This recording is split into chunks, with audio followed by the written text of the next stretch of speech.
నాకు అసలు డాన్సే రాదండి. మరి ఆ రోజు రెచ్చిపోయి చేశారు? అదేదో అప్పుడున్న మూడ్లో నాకొచ్చిన స్టెప్స్ వేశాను. కానీ మాకు అదే నచ్చింది బాబాయ్. ఇప్పుడు అలాగే డాన్స్ చేయండి. నో, నేను చేయలేను. గౌతమ్ గారు, మీరు చేయాల్సిందే. అయ్యో ప్లీజ్ ఝాన్సీ గారు, నా మూడేం బాలేదు. గౌతమ్ గారు, మీ బ్రెయిన్లోకి ఈ మ్యూజిక్ తీసుకుంటే లోపలున్న చెత్త అంతా బయటికి పోతుంది, మైండ్ కూడా రిలాక్స్ అవుతుంది. బాడీకి పని చెప్తే బ్రెయిన్ ఆటోమేటిక్ గా దాని మీదకి కాన్సన్ట్రేషన్ వెళ్తుంది. కమాన్ గౌతమ్ గారు, ప్లీజ్ ప్లీజ్ రండి. స్వీటీ, బాబాయ్ డాన్స్ చేయి బాబాయ్. గౌతమ్ గారు ప్లీజ్, స్వీటీ ప్లీజ్ రండి.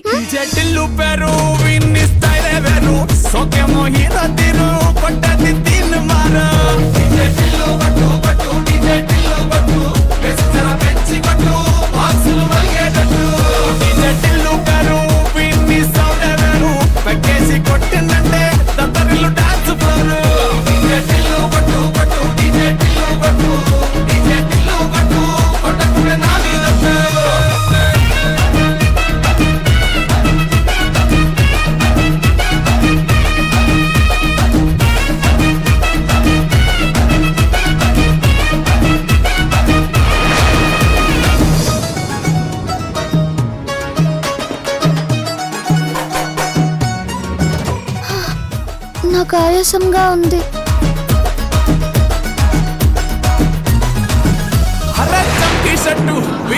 గుంగురు చుట్టూ అట్లా ఎల్లిందంటే స్టార్లే సల్లం కొట్టు, ఏ గల్లీ చుట్టూ అట్లనే జల్లినట్టు. స్వీటీ, ఏమైందమ్మా? ఏమో పిన్ని, బాగా నీరసంగా అనిపిస్తుంది. టాబ్లెట్స్ వేసుకున్నావా నువ్వు? వేసుకున్నాను. నిజం చెప్పు, వేసుకున్నావా లేదా? వేసుకున్నాను పిన్ని, ప్రామిస్. అయ్యో సరే, నువ్వు వెళ్ళి రెస్ట్ తీసుకో పదా. లేదు పిన్ని, నేను డాన్స్ చేస్తా. బాబాయ్ని తీసుకొచ్చాం కదా, మళ్ళీ నేను వెళ్ళిపోతా ఎలా? స్వీటీ, మళ్ళీ ఇంకో రోజు ఎప్పుడైనా ప్లాన్ చేద్దాం. ఇప్పుడైతే నువ్వు వెళ్ళి రెస్ట్ తీసుకో, సరేనా? వంశీ, నువ్వు అక్కని తీసుకెళ్ళు. ఒక్కసారిగా స్వీటీ అలా పడిపోయేసరికి నేను కంగారు పడ్డాను. మీరు ఈ పరిస్థితుల్లో కూడా పిల్లల గురించి ఆలోచిస్తున్నారు, కానీ మేమే మిమ్మల్ని చాలా కష్టపెడుతున్నాం. ఒక రకంగా మీకు ఈ పరిస్థితి రావడానికి మేం కూడా కారణమే. నా మూలంగా, పిల్లల మూలంగా మీరు ఈ కేసులో ఇరుక్కోవాల్సి వచ్చింది. అయ్యో మీరు అలా అనకండి ఝాన్సీ గారు, పిల్లలు వింటే బాధపడతారు. వాళ్ళు బాధపడాలని కాదు, నిజం చెప్తున్నాను. మా కోసం, మా సేఫ్టీ కోసం మీరు ఆ కిల్లర్ని పట్టుకోవడానికి ఎంతో రిస్క్ చేశారు. దానివల్లే కదా ఈరోజు ఈ కేసులో ఇరుక్కోవాల్సి వచ్చింది. అదే నేను మీకు ఈ విషయం చెప్పకపోతే ఇదంతా జరిగి ఉండేది కాదు కదా. మా కోసం అంత చేసిన మిమ్మల్ని ఇలా చూస్తూ ఎలా వదిలేస్తామనుకుంటున్నారు? మీరు మంచి మనిషే కాదు, మా మనిషి.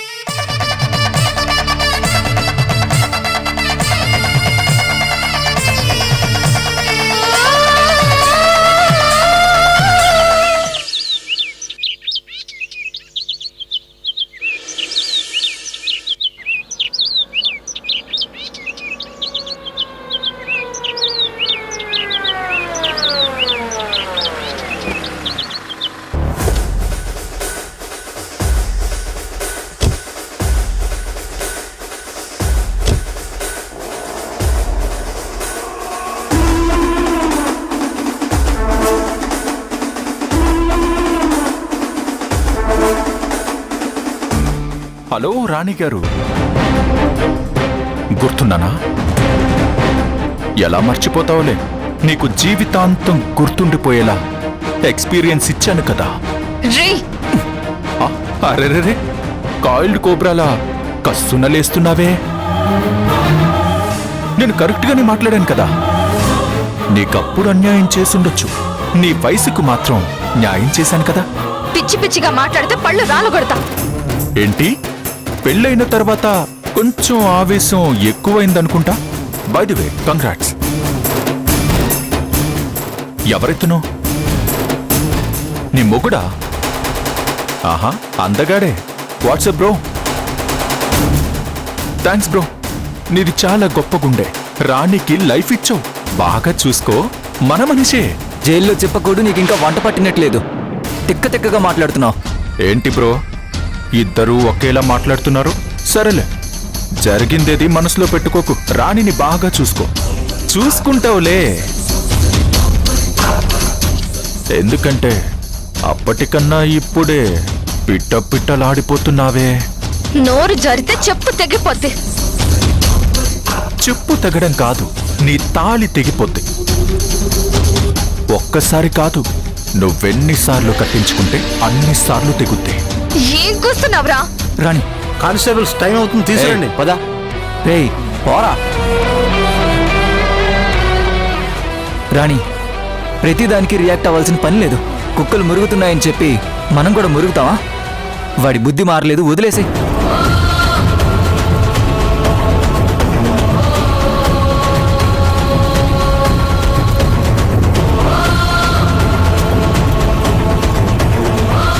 గౌతమ్ సార్, నమస్తే సార్. నమస్తే మృణాలిని మేడం. ఏంటి మేడం, నన్ను మర్చిపోయారా? నేను మీ పాత క్లయింట్ని. లక్షలు ఫీజు తీసుకుని నేరుగా నన్ను జైలుకి వెళ్ళేలా చేశారు కదా. ఎన్ని రోజులైంది మేడం మిమ్మల్ని చూసి? Miss you madam, miss you sir. Over action ఆపి కోర్టులోకి నడు. నడుస్తా మేడం. లోపలికెళ్ళాక మీరే మాట్లాడతారు కదా, కనీసం ఇక్కడైనా నన్ను మాట్లాడివ్వండి. Gautam sir, I really pity you. మీ కేసుని మృణాలిని మేడం గారికి అప్పగించారు కదా, సో సాడ్. ఎందుకో అలా చెప్పాలనిపించింది సార్. అయినా బయట చాలా మంచి లాయర్లు ఉన్నారు కదా, ఫీజు లేకుండా ఫ్రీగా వస్తున్నారని కేసు మేడం గారికి ఇచ్చారా ఏంటి? ఏయ్, నోరు మూస్తావా? అయ్యో, రెస్పెక్ట్ ఇవ్వండి మేడం. నేను ఒకప్పుడు మీ క్లయింట్నే. గౌతమ్ సార్, నేను చెప్పేది సీరియస్గా వినండి. మేడంని నమ్ముకుంటే అంతే, మనమే గెలుస్తాం. ఈ మృణాలినికి తిరుగులేదు, మన కేసుకి ఎదురులేదు అని చెప్పారా? అవన్నీ నమ్మితే నాలాగే మీకు చెప్పకూడే. సర్లేండి, ఇది ఒకందుకు మంచిదే. జైల్లో సమవుజ్జీలు ఎవరూ లేక పరమ బోరింగ్గా ఉంది. మీరొస్తే చెరో సెల్లో ఉండొచ్చు. ఓకేనా గౌతమ్ సార్? రెడీగా ఉండండి. నేనెక్కడున్నా కింగే సార్.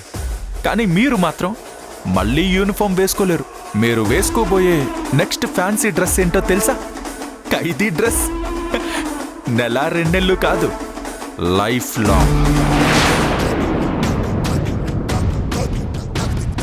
వస్తారుగా, బ్యాలెన్స్ అకౌంట్ అక్కడ క్లియర్ చేసి. కానిస్టేబుల్స్ తన లోపల తీసుకురండి. రా రా. వస్తాను sir. Control yourself Gautam. వాడు మనిషి కాదు, మృగం. అసలు ఇంతవరకు రావణే పిల్లల్ని బెదిరించాడని మీరు చేసిన ఆరోపణలకి సరైన ఆధారాలు లేవు.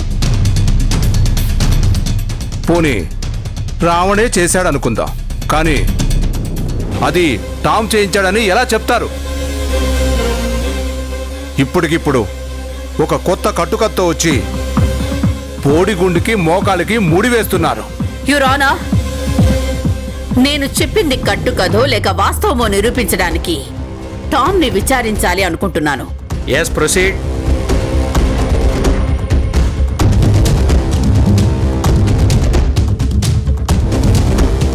Hi Tom, how are you?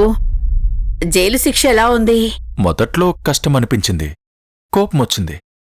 కానీ ఇప్పుడు అలవాటైపోయింది. అంతా బావుంది.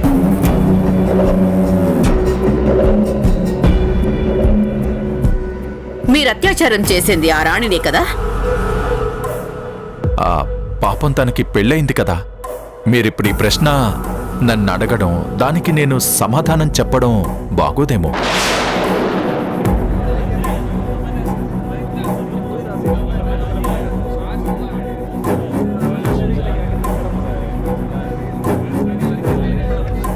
Order order order. ఆ, అప్పుడు తప్పు చేసినందుకే కదా ఇప్పుడు నువ్వు శిక్ష అనుభవిస్తుంది. అవును, చేసిన తప్పుకు శిక్ష అనుభవిస్తూ ఇంకా ఎందుకు ఈ పగ ప్రతీకారాలు? ఎందుకు వాళ్ళ మీద రివెంజ్ తీర్చుకోవాలనుకుంటున్నావు? రివెంజ్ తీర్చుకోవాలి అనుకుంటే ముందు మీ మీద తీర్చుకోవాలి. నా వైపు ఒకల్తా పుచ్చుకుని నన్ను జైలుకు వెళ్లేలా చేసింది మీరు. కానీ నాకు అలాంటి ఆలోచనలే లేవు. ఒకప్పుడు నేను దుర్మార్గుణ్ణే కావచ్చు, కానీ ఇప్పుడు మారిపోయాను. కాలం నన్ను మార్చేసింది. ఒంటరితనం నాలో కొత్త ఆలోచనలు తీసుకొచ్చింది.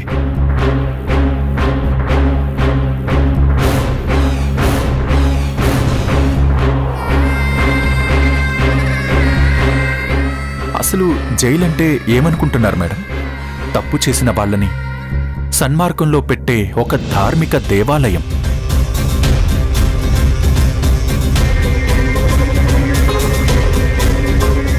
పగ ప్రతీకారాలు వదిలేసి ప్రశాంతంగా బ్రతకడానికి దొరికే ఒక అవకాశం.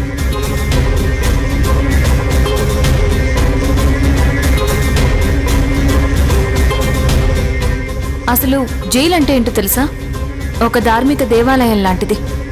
తప్పు చేసిన వాళ్ళు ఆ తప్పుని సరిదిద్దుకుని మిగిలిన జీవితాన్ని సక్రమమైన మార్గంలో నడవడానికి, పగ ప్రతీకారాలు వదిలేసి ప్రశాంతంగా బతకడానికి. మన చట్టాలు ఈ జైలు శిక్షను అమలుపరిచేది కూడా అందుకే అని నాకొక పెద్ద మనిషి చెప్పారు.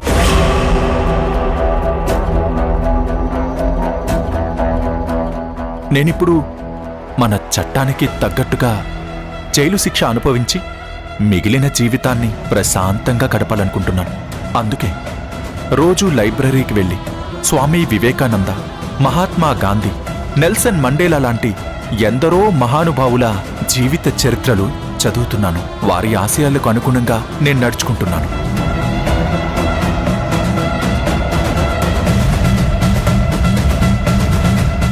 జైల్లో ఇదే నా దినచర్య. అలాంటిది ఇప్పుడు మీరొచ్చి పగ ప్రతీకారాలు అని ఏవేవో చెప్తున్నారు. ఓ రకంగా అవన్నీ వినాలంటేనే నా మనసుకి ఎంతో కష్టంగానూ ఇబ్బందిగానూ ఉంది. అసలు జీసస్ క్రైస్ట్ ఏమన్నారో తెలుసా? ఒక చెంప మీద కొడితే రెండో చెంప చూపించమన్నారు. Stop it.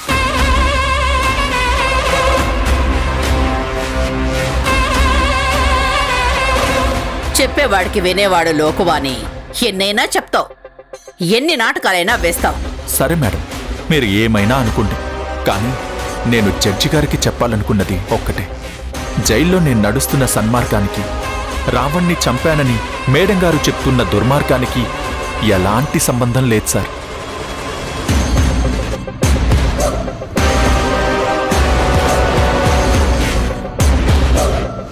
విన్నారు కదా యువర్ ఆనర్, జైలుకెళ్లిన ఒక ఖైదీలో ఎలాంటి పరివర్తన రావాలో అంతకు 10 రెట్లు ఎదిగిన టామ్ మీద అనవసరంగా ఆరోపణలు చేయడం ఎంతవరకు సమంజసం?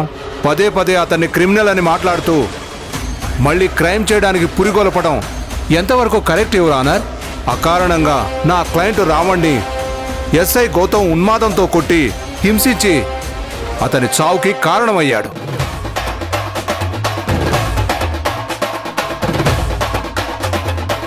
ఆ విషయాన్ని గాలి కుదిరేసి జైల్లో శిక్ష అనుభవిస్తున్న టామ్ బయట ఉన్న రావణ్కి డబ్బిచ్చి ఇదంతా చేశాడని కోర్టు వారిని నమ్మించాలనుకోవడం చాలా విచిత్రం. ఇదంతా ది గ్రేట్ మృణాలిని గారి అత్యాశే అవుతుంది. No your honour, I have proofs.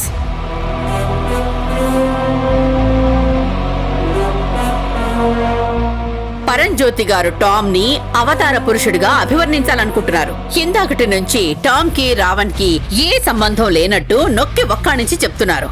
అది ఎంతవరకు నిజమో బ్యాంక్ స్టేట్మెంట్, ట్రాన్సాక్షన్ డీటెయిల్స్ చూస్తే మీకే అర్థమవుతుంది యోరానో.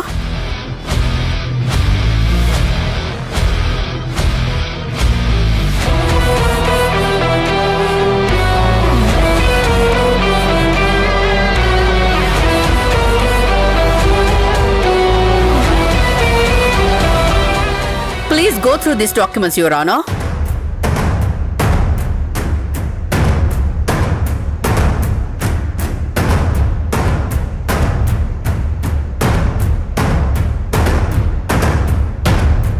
ఈ టామ్ కంపెనీ నుండి రావణ్ కి డబ్బులు వెళ్ళినట్టు అందులో క్లియర్ గా తెలుస్తుంది, యువర్ ఆనర్.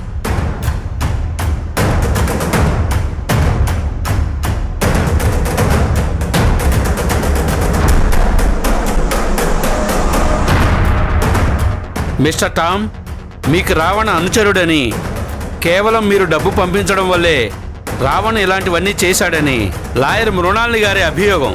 దీనిపై మీరేమంటారు? జైల్లో ఉండి నేనెలా చేస్తాను సార్? నేను అసలే నెల్సన్ మండేలా గారి ఫాలోవర్ని. కానీ మీ ట్రాన్సాక్షన్స్లో మీ కంపెనీ నుండి రావణ్కి డబ్బు పంపించినట్లు క్లియర్గా ఉంది కదా. సార్, రావణ్ ఒక రియల్ ఎస్టేట్ బ్రోకర్, నేను ఒక రియల్ ఎస్టేట్ కంపెనీ ఓనర్ని. అతను చేసిన ప్రతి పనికి మా కంపెనీ నుంచి డబ్బులు వెళ్ళాయి. అతనే కాదు, అతనిలాంటి ఎంతో మంది రియల్ ఎస్టేట్ బ్రోకర్స్కి, సేల్స్ ఎగ్జిక్యూటివ్స్కి డబ్బులు వెళ్తూ ఉంటాయి. చేసిన పనికి డబ్బులు ఇవ్వడం నేరమా?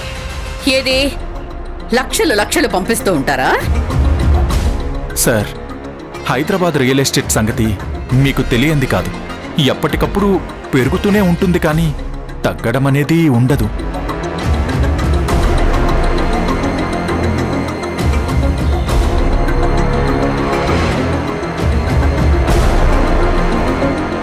ఓనర్లకి కోట్లలో లాభాలు వచ్చినప్పుడు బ్రోకర్స్కి లక్షల్లో ఇవ్వడంలో తప్పు లేదు కదా సార్? చాలా తెలివిగా మాట్లాడుతున్నాను అనుకుంటున్నావా టామ్? లేదు మేడం, నిజమే మాట్లాడుతున్నాను. అతను ఎప్పటినుంచో మా కంపెనీకి పనిచేస్తున్న వ్యక్తి. అతను కెరీర్ స్టార్ట్ చేసిన దగ్గర నుంచి మా కంపెనీ నుంచి అతనికి బెనిఫిట్ వెళ్తూ ఉంది. కావాలంటే మీరు ఆ బ్యాంక్ స్టేట్మెంట్స్ కూడా తెప్పించి చెక్ చేసుకోవచ్చు.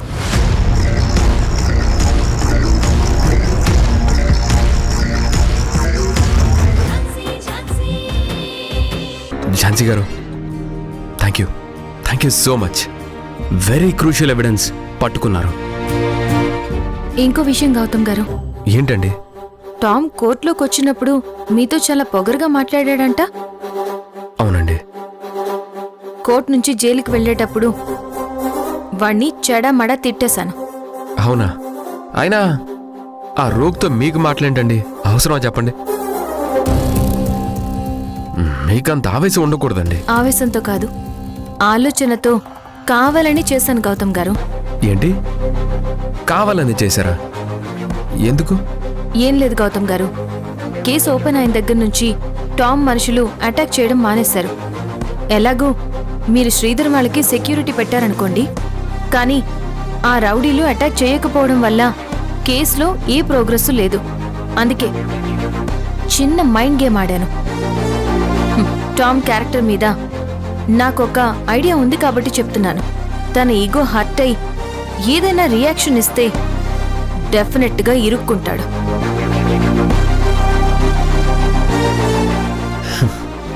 ఝాన్సీ గారు, మీరు సూపర్ అండి. అసలు మీకు ఇలాంటి ఆలోచనలు ఎలా వస్తాయండి? ఈ గేమ్స్, ట్రాప్స్ నా పోలీస్ బుర్ర కూడా తట్టలేదు కదండి. గ్రేట్ జాబ్ ఝాన్సీ గారు.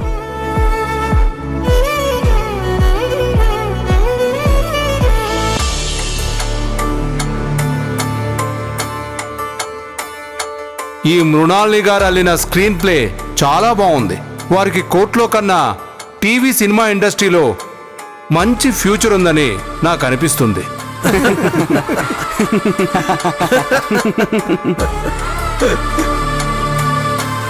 కేవలం బంధుప్రీతితో తన మేనల్లుని రక్షించుకోవాలనే ప్రయత్నంలో ఈ కేసుకి ఏమాత్రం సంబంధం లేని టామ్పై నిందలు మోపుతున్నారు.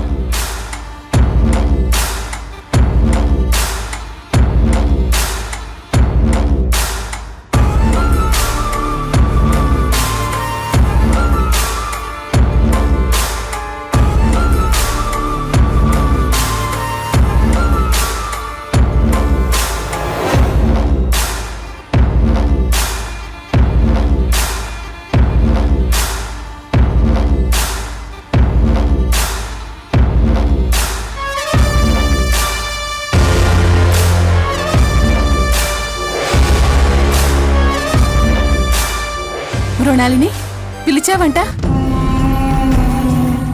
నువ్విన్ని రోజులు నాతో సరిగ్గా మాట్లాడడం లేదని బాధపడ్డాను, కానీ నువ్వు పిలిచావనేసరికి నా ప్రాణం లేచొచ్చింది. ఉన్న పళంగా వచ్చేశాను. ఇప్పుడు నా మనసు కొంచెం తేలిగ్గా ఉంది. అంత సంబరపడిపో మాకు. నీ మీద ప్రేమ ఒలికిపోయి ఆప్యాయత ఎక్కువై పిలవలేదు. అసలు నువ్వు చేసిన పనికి నిన్ను చూడాలంటేనే పరమ చిరాగ్గా ఉంది. ఇప్పుడు నీతో మాట్లాడాల్సిన అవసరం ఉంది కాబట్టి మాట్లాడడానికి పిలిచాను, అంతే. సరే, ఇప్పుడు నేను అడిగేదానికి సమాధానం చెప్పు. ఆడవాళ్లు ఒంటింటికే పరిమితం అని చెప్పే మా నాన్న ఫిలాసఫీ ప్రకారం మీ తోడికోడళ్ళిద్దరూ వంటగదిలోనే ఆ పోపు డబ్బాలాగా అక్కడే పాతుకుపోయి ఉంటారు కదా. మరి ఆ రావణ్ గాడు నీకెలా తగిలాడు?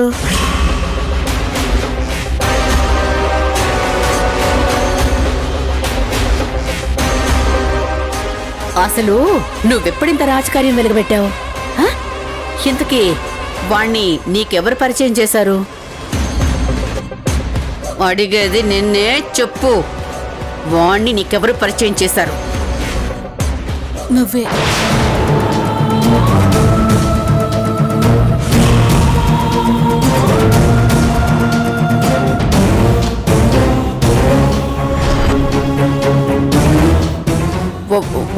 వాట్? నేనా? ఏం మాట్లాడుతున్నావు నువ్వు? నేను పరిచయం చేయడం ఏంటి?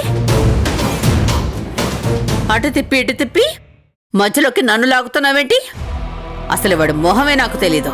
లేదు మృణాలిని, నీకు గుర్తుందో లేదో, ఆ రావణ్ ఒకసారి నీ దగ్గరికొచ్చాడు. వాట్? వాడు నా దగ్గరికి రావడం ఏంటి? ముందు నేను చెప్పేది పూర్తిగా విను మృణాలిని. ఓ డిస్ప్యూట్ ల్యాండ్ కేసు వాదించమని ఆ రావణ్ నీ దగ్గరికొచ్చాడు. అప్పుడు నువ్వు ఆ కేసు వాదించనని తిట్టి పంపించేశావు. కానీ తను నా దగ్గరకొచ్చి నేను రికమెండ్ చేయమని రిక్వెస్ట్ చేశాడు.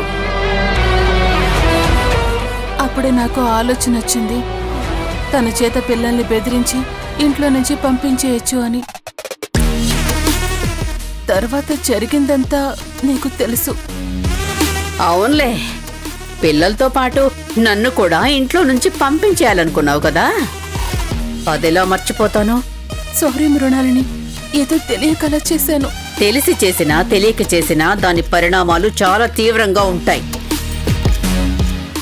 చూడు, నీ వల్ల అనవసరంగా గౌతమ్ కేసులో ఇరుక్కున్నాడు. ఆ కేసు ఓ కొలిక్కి తేవడానికి నా తల ప్రాణం తోకకొస్తుంది. వంటగదిలోనే ఉంటూ ఎంత మంట పెట్టావు పద్మా, నేనస్సలు ఊహించలేదు. సరే, ఆ రావణ్ గాడి చాటింగ్స్, ఫోన్ కాల్స్ ఏవైనా రికార్డ్ చేశావా? ఇలాంటి ఘనకార్యం వెలగబెట్టాలనుకున్నప్పుడు నీ జాగ్రత్తలో నువ్వు ఉంటావు కదా, చెప్పు. రికార్డ్ చేశాను.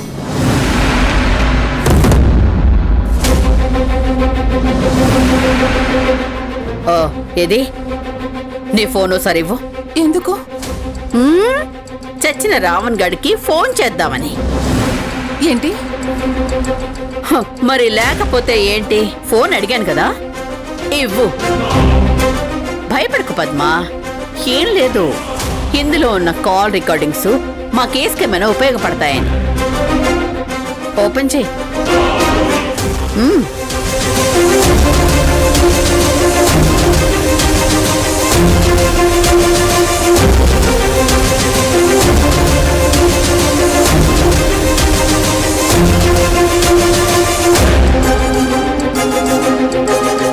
ఏమీ లేవు. డిలీట్ చేసేసాను. ఎందుకు? డిలీట్ చేస్తేనే రీసైకిల్ బిన్లో ఉంటాయి, మళ్ళీ రికవరీ చేయొచ్చు కదా.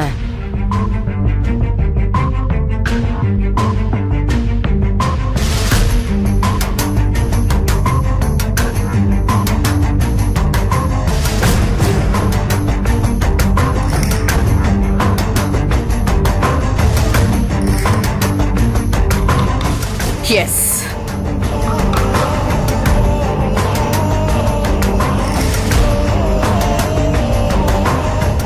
మీతో నేను ఏకాంతంగా గడపాలనుకుంటున్నాను.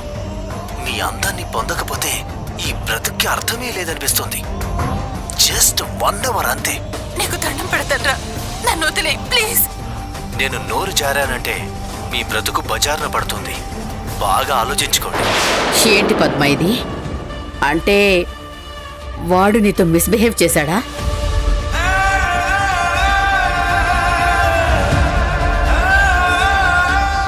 నాకు ఎవిడెన్స్ చాలు.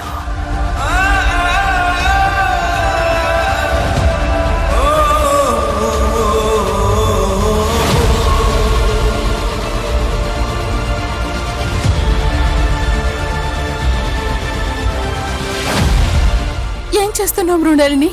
కనిపించట్లేదా? ఇవన్నీ నా ఫోన్లోకి సెండ్ చేస్తున్నాను. ఎందుకు ఇలా చేస్తున్నావు మృణాలిని? వీటన్నిటిని కోర్టులో ప్రొడ్యూస్ చేస్తాను. వద్దు మృణాలిని, అలా చెయ్యకు మృణాలిని. పట్టుకో. మృణాలిని ప్లీజ్ మృణాలిని. రాణి మీకెందుకు ఆల్ ది బెస్ట్ చెప్పింది?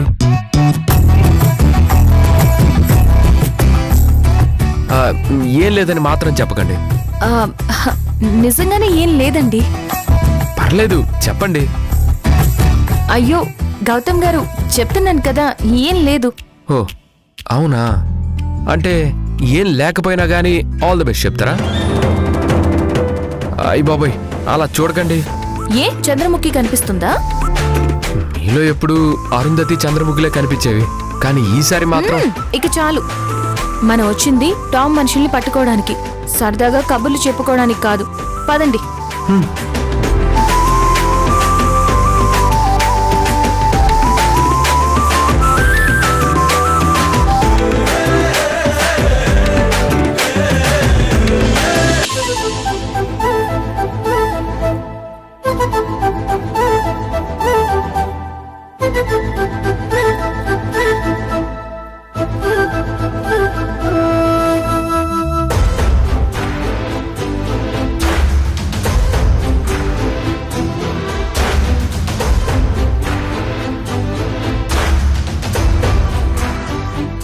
మీకు నా లవ్ ఎక్స్ప్రెస్ చేయాలనుకున్న ప్రతిసారి మిస్ అవుతుంది, కానీ ఈసారి అలా కాదు.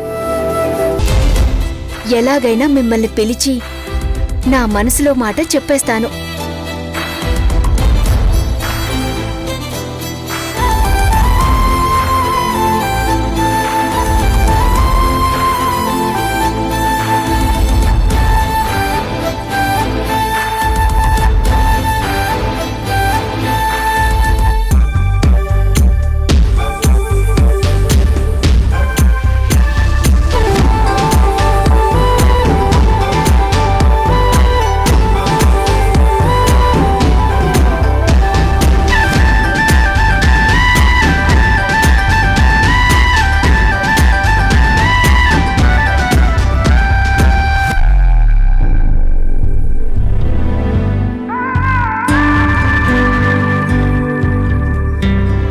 అరుగో అక్కడున్నారు.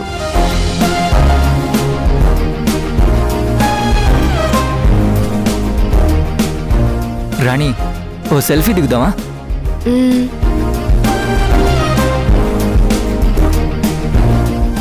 ఏంటి ఒక ఎక్స్ప్రెషన్ ఒక రియాక్షన్ ఉండవా? ఏం ఎక్స్ప్రెషన్ కావాలి? జనరల్గా సెల్ఫీలంటే అమ్మాయిలు పౌట్ ఫేస్ పెడతారు కదా, అదే మూతి ముందుకి. ఓ బుంగమూత. అలాంటిదే.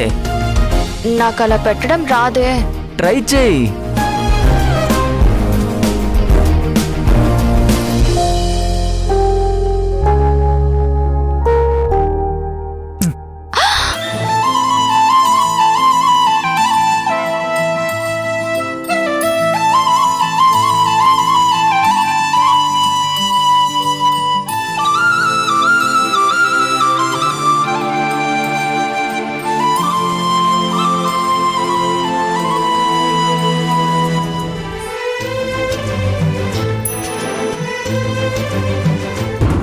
మై గాడ్, తనేంటి ఇక్కడికి వచ్చింది? అన్ని సెల్ఫీలు అయిపోతున్నాయి. ఎవరైనా మన ఫోటో తీస్తే బాగుండు. Excuse me, if you don't mind మా ఇద్దరిని ఒక ఫోటో తీస్తారా? ష్యూర్.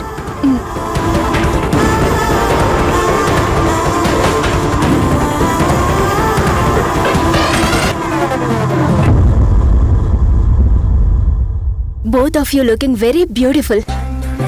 మీరిద్దరూ చాలా క్యూట్ గా ఉన్నారు.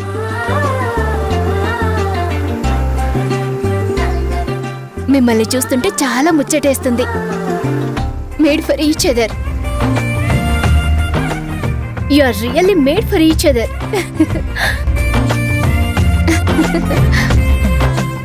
ఏంటి, ఎవరో తెలియకుండానే ఇలా గలగలా మాట్లాడుతుంది అనుకుంటున్నారా? ఏం లేదండి, అతి త్వరలో నేను కూడా నా లవర్తో వచ్చి ఇలాగే సెల్ఫీ తీసుకుంటాను. మేం లవర్సం కాదండి, భార్యాభర్తలం. హో, happy married life. Thank you. Happy married life. Thank you. Okay, మీరు పెళ్లి చేసుకున్నాక లవర్స్ అయ్యారన్నమాట. మేము లవర్స్ అయ్యాక పెళ్లి చేసుకుంటాం. సర్లేండి, ఫస్ట్ మీరు నాకు ఆల్ ది బెస్ట్ చెప్పండి. చచ్చింది గుర్ర, ఈ హెడేక్ ఇక్కడికి వచ్చింది ఏంటి? ఇప్పుడు నేను తన కంట్లో పడితే ఈ కంతే సంగతి. రసం పీల్చే పురుగులాగా నా రక్తం మొత్తం పీల్చేస్తుంది. ఏంటి అలా చూస్తున్నారు? ఓ, మీకు విషయం అర్థం కాలేదా? ఏం లేదండి, నా లవ్ సక్సెస్ అయ్యాక మా జంట కూడా మీ జంటలాగే హ్యాపీగా ఉండాలని విష్ చేయమంటున్నాను, అంతే.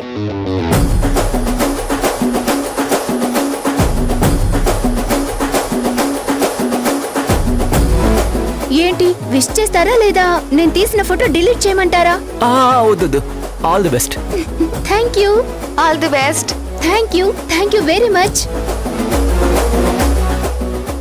సరే, మిమ్మల్ని డిస్టర్బ్ చేస్తే సారీ అండి. మీ ప్రైవసీకి నేనేం అడ్డురాను. Okay, have a nice day. Bye. Bye. Bye.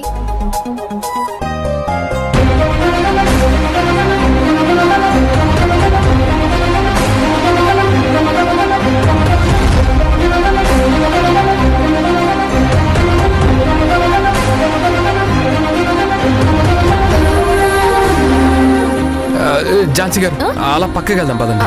ఎందుకు? అరే చెప్తాను పదండి. అవసరం లేదండి.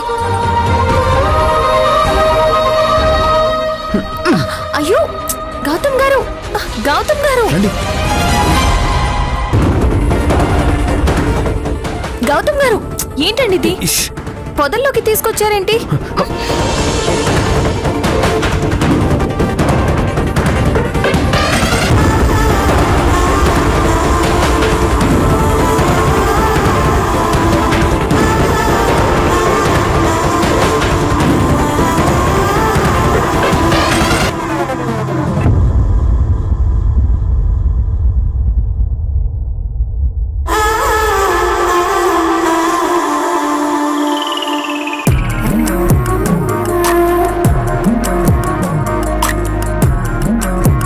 గౌతమ్ గారు, ఇప్పుడే చెప్తున్నా, నాకు ఇలాంటివన్నీ ఇష్టం ఉండదు. ఎలాంటివి? ఇలా దాకోవడాలు, దగ్గర అవ్వడాలు. అబ్బా కాస్త ఆగండి, మీరు అనుకున్నట్టేమీ లేదు. ఆ టామ్ గాడి మనుషులు వస్తే మనల్ని చూసి అలర్ట్ అవుతారు కదా, అప్పుడు వాళ్ళని పట్టుకోవడం చాలా కష్టం అవుతుంది కదా. అందుకని మేనర్స్ లేకుండా మీరు ఇలా లాగడం కరెక్ట్ కాదండి. Excuse me. హలో మాస్టారు, దిక్కులు చూడడం కాదు, ఇటు చూడండి.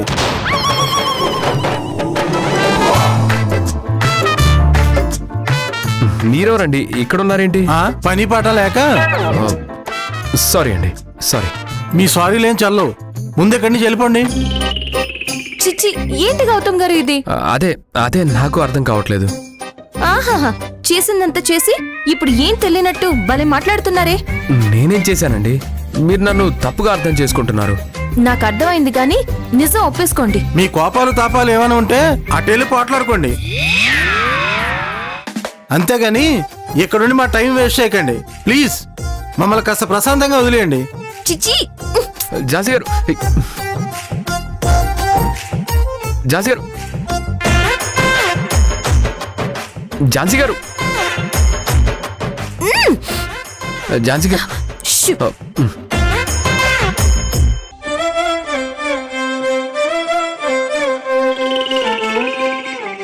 కొంపతీసి నాకే ఫోన్ చేస్తుందా?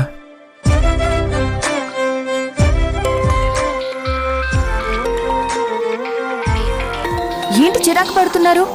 ఏం లేదండి. సర్లే, ముందు ఫోన్ లిఫ్ట్ చేయండి. వాళ్ళని అర్థం చేసుకోవాలంటే ఏం చేయాలి? ఏదైనా కోర్స్ చేయాలా? అలా కోపంగా చూడకండి. నేను అడుగుతుంది మీ గురించి కాదు, అమ్మాయిల గురించి. అంటే నేను అమ్మాయిని కానా? అది కాదండి, నా ఉద్దేశం ఏంటంటే ఎందుకులేండి, నేనేం మాట్లాడినా ఏం చేసినా అది మిస్ఫైర్ అవుతుంది.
రాణి,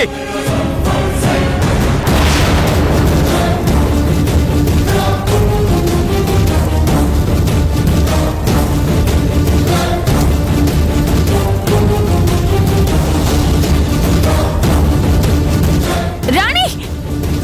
ఏయ్ ఏయ్ రేయ్!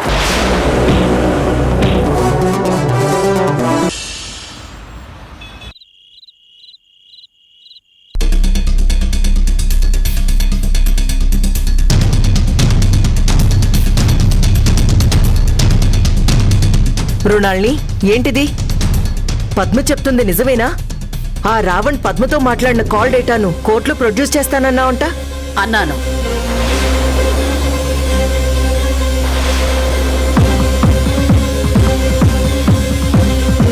అది కాదు మృణాల్ని, ఆ కాల్ డేటాని ఇప్పుడు నువ్వు బయట పెడితే వాడు పద్మని బ్లాక్మెయిల్ చేసిన విషయం బయటపడుతుంది కదా.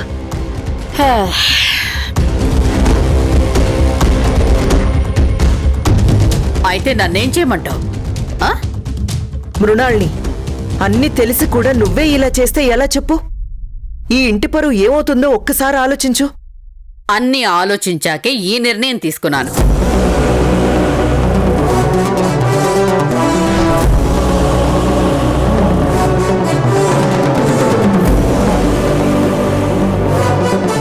లేదు, నువ్వు మనసులో నా మీద ద్వేషం పెంచుకున్నావు కదా. నేను చేసింది తప్పే అని చెప్తున్నాను కదా. అదేదో తెలియక చేశానని ఎన్నిసార్లు చెప్పాలి? ప్లీజ్ మృణాలిని, నా మీద కక్ష సాధించాలని చూడకు. ఏంటి? నీ మీద నేను కక్ష సాధించాలనుకుంటున్నానా? అసలు ఏం మాట్లాడుతున్నావు నువ్వు? పద్మ అన్న దాంట్లో తప్పేం లేదు. నువ్వు కావాలనే ఇలా చేస్తున్నావు కదా.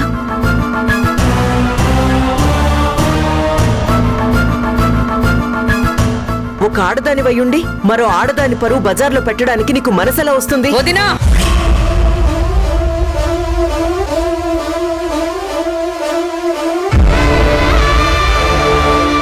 ఇంకొక్క మాట మాట్లాడితే నేనేం చేస్తానో నాకే తెలీదు.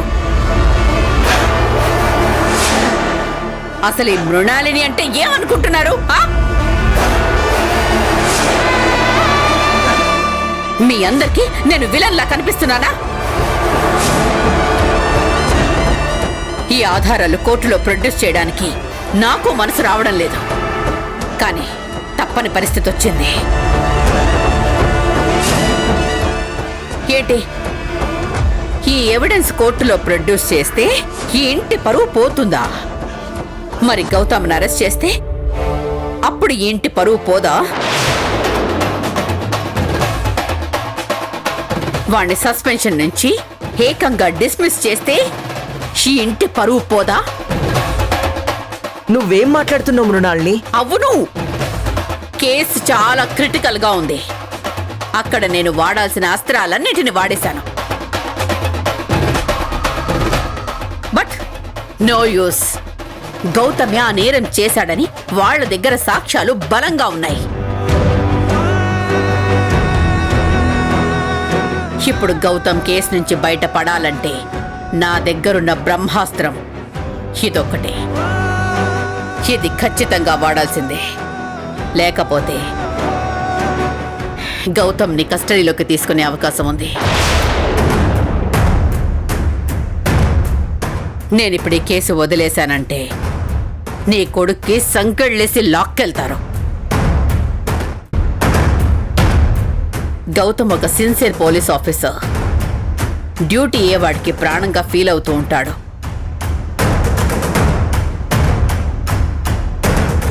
కుటుంబం పరువు కోసం ఏ తప్పు చేయని గౌతమ్కి సంకెళ్ళే ఇద్దామా? లేదంటే ఈ చిన్న అవకాశాన్ని వాడుకొని వాణ్ణి బయటకు తీసుకొద్దామా? చెప్పు వదినా, నీకు నీ కొడుకు కావాలా, లేకుంటే నీ తోడికోడలు కావాలా? నన్ను ఎవరిని రక్షించమంటావు? అది కాదు మృణాల్ని, పద్మ పేరు బయటికి రాకుండా ఉంటేనేగా అందరికీ మంచిది. వదినా, నేను ఈ ఇంటి ఆడపడుచుని, నాకన్నీ తెలుసు. అందుకే ఇన్ని రోజులు పద్మని ఈ కేసులోకి లాగలేదు. కానీ ఇప్పుడు పరిస్థితి చేజారిపోయింది. అర్థం చేసుకోండి.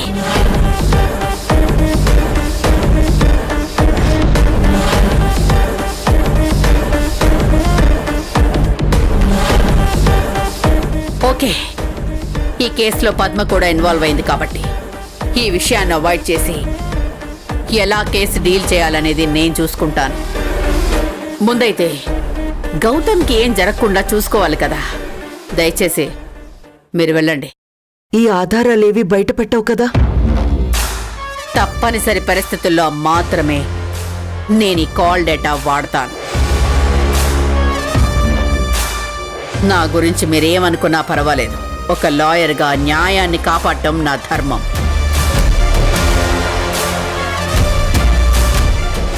నేనిప్పుడు చేస్తుంది కూడా అదే.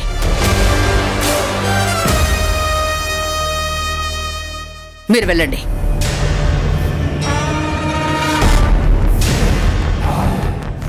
అక్క,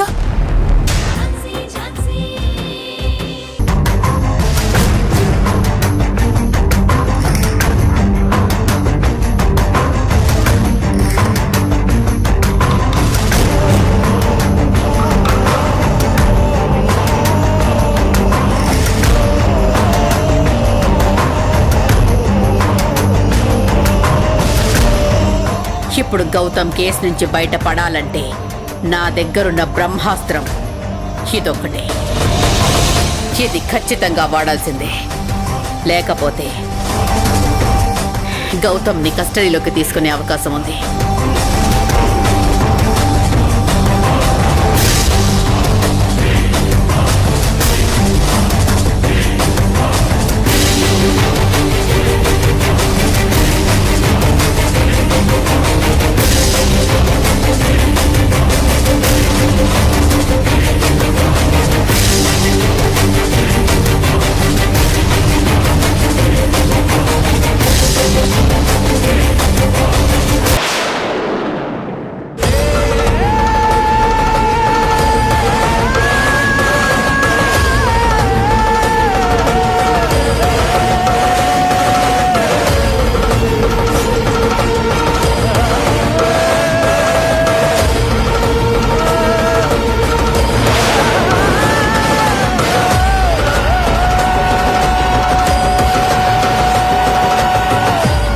ఏంటి పిన్ని, ఏంటి పిచ్చి పని?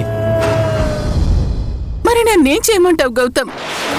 నేను చేసిన తప్పుకి నాకు చావు తప్ప మరో దారి కనిపించడం లేదు. పిన్ని, ఎందుకు ఇలా మాట్లాడుతున్నావు? అసలు నువ్వేం చేస్తున్నావో నీకేనా అర్థం అవుతుందా? అర్థం అవుతుంది. ఆలోచించాను, 1కి 10 సార్లు ఆలోచించాను. నా వల్ల నేను అనవసరంగా కేసులో ఇరుక్కున్నావు. అందులో నుంచి నువ్వు బయటికి రావాలంటే నేను రావణ్తో మాట్లాడిన కాల్ డేటా మొత్తం కోర్టులో ప్రొడ్యూస్ చేయాలంటుంది మృణాలిని.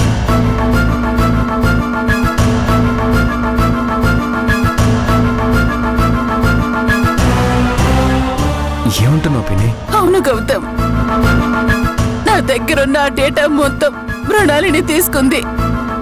రేపు కోర్టులో వాటిని సబ్మిట్ చేస్తానంటుంది.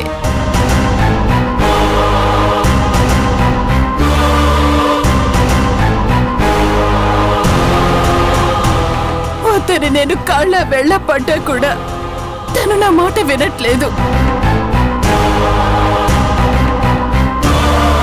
చివరికి మీ అమ్మ కూడా అలా చెయ్యొద్దని చెప్పినా కూడా మృణాలిని అసలు తగ్గట్లేదు.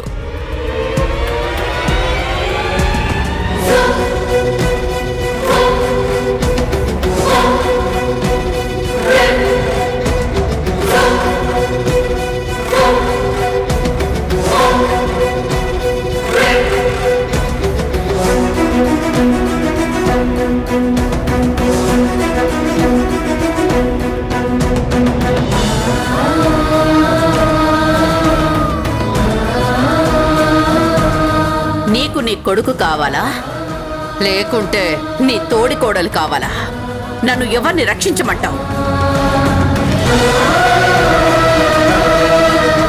కోర్టులో అవి ప్రొడ్యూస్ చేస్తే నా పరువు పోతుంది. మావయ్య గారు అందరూ నన్ను ఒక చీడ పురుగులా చూస్తారు. నేను చేసిన తప్పుకి మీ బాబాయ్ అందరి ముందు తలదించుకోవాల్సి వస్తుంది. పుట్టింట్లో కూడా నా పరువు పోతుంది. పరువు పోయాక బ్రతకడం కన్నా చనిపోవడమే మేలనిపిస్తుంది. ఏంటి పిన్ని నువ్వు ఇప్పుడు కూడా తప్పుడు నిర్ణయం తీసుకున్నావు? నువ్వు రావటం ఒక్క క్షణం లేట్ అయితే పరిస్థితి ఏంటి? చచ్చిపోయేదాన్ని, చచ్చిపోయేదాన్ని.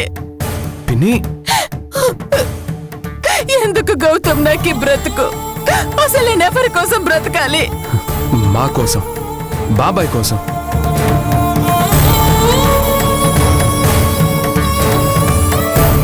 బాబాయ్ చాలా మంచోడు పిన్ని, నీ గురించి చాలా బాధపడుతున్నాడు. అందుకే ఇకపై నా వల్ల ఎవరు బాధపడకూడదని ఈ నిర్ణయం తీసుకున్నాను.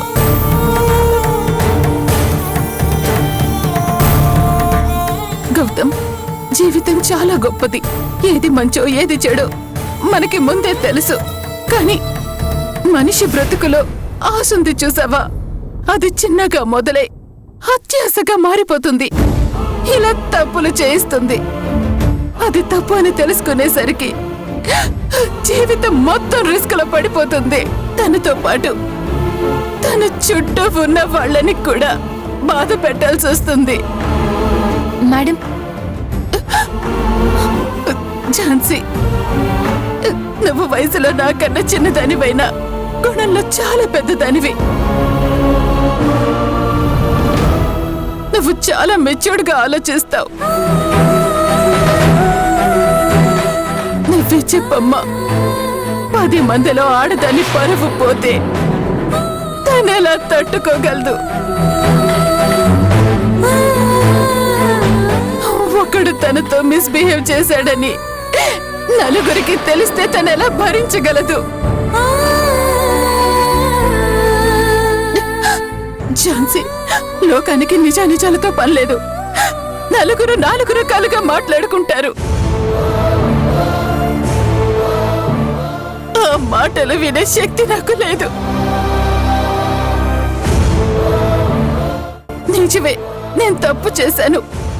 కానీ అందుకు ప్రతి క్షణం నాలో నేనే కుమిలి కుమిలి ఏడుస్తున్నాను. మేడం, మీరు ఇలా బాధపడకండి మేడం. మీరిప్పుడు చనిపోతే గౌతమ్ గారి మీద పడిన నింద పోతుందా? లేదు కదా? మీ మంచి కోసమే కదా మేడం నేను కేసు వెనక్కి తీసుకుంది. ఈ రోజు గౌతమ్ గారు సస్పెన్షన్లో ఉంది.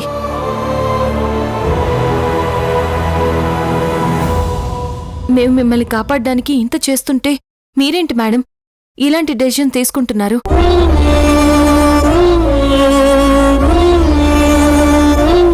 పిన్ని, నేను మళ్ళీ చెప్తున్నాను, నువ్వు నా తల్లి లాంటి దానివి.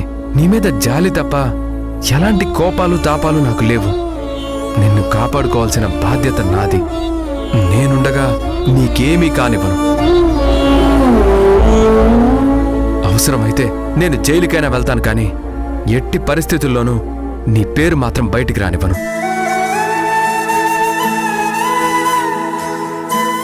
దయచేసి నువ్వు మాత్రం ఇలాంటి ప్రయత్నాలు చేయకు ప్లీజ్ పిన్ని. అవును మేడం, మేము ఈ కేసు నుంచి బయటపడడానికి చాలా ప్రయత్నాలు చేస్తున్నాం. మీరు కొంచెం ఓపిక పట్టండి ప్లీజ్. పిన్ని, నువ్వు ఇవేమి మనసులో పెట్టుకోకు. కాస్త ప్రశాంతంగా ఉండండి. త్వరలోనే అన్నీ సర్దుకుంటాయి.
అత్తయ్య,